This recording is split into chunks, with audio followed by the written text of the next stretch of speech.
good news regarding LIC scholarship next payment done মানে next payment release কৰিছে ইতিমধ্যে কিছুমানে পাইছে কিছুমানে পোৱা নাই but as soon as possible পাই যাব কাৰণ বেংকৰ অলপ ছাৰ্ভাৰ লৈ কথা থাকে ডিফাৰেণ্ট বেংকৰ চ' যিবোৰ ষ্টুডেণ্টক মই কৈছিলোঁ যে এই সপ্তাহত মানে 1 ডিচেম্বৰৰ পৰা 7 ডিচেম্বৰৰ ভিতৰত পইচা সোমাব নেক্সট পে'মেণ্ট চ' কংগ্ৰেচুলেশ্যন যিবোৰ ষ্টুডেণ্টে মোৰ ভিডিঅ' চাই এপ্লাই কৰিছা বা মোৰ পৰা হেল্প খুজিছা বা যিকোনো এটচেট্ৰা চ' কংগ্ৰেচুলেশ্যন যেনেকৈ প্ৰমিছ কৰোঁ সেনেকৈ ইনফৰ্মেশ্যন দিওঁ right and within right time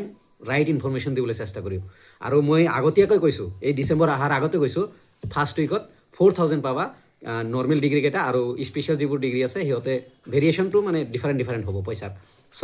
payment release হৈছে কোনে কিমান পাইছা প্লিজ কমেণ্টত জনাবা আৰু কংগ্ৰেচুলেশ্যন এগেইন চ' মোৰ এই ৰাইট ইনফৰ্মেশ্যনৰ কাৰণে এটা কমেণ্ট হ'ব লাগে আৰু লগতে পাৰ্টি দিবলৈ নাপাহৰিবা থেংক ইউ এভৰিৱান ভিডিঅ'টো পাৰিলে শ্বেয়াৰ কৰি দিবা LIC কেইটাক কংগ্ৰেচুলেশ্যন এগেইন থেংক ইউ আৰু লাইভ আহিম লাইভত কমেণ্ট কৰিবা কোনে কোনে পাইছা থেংক ইউ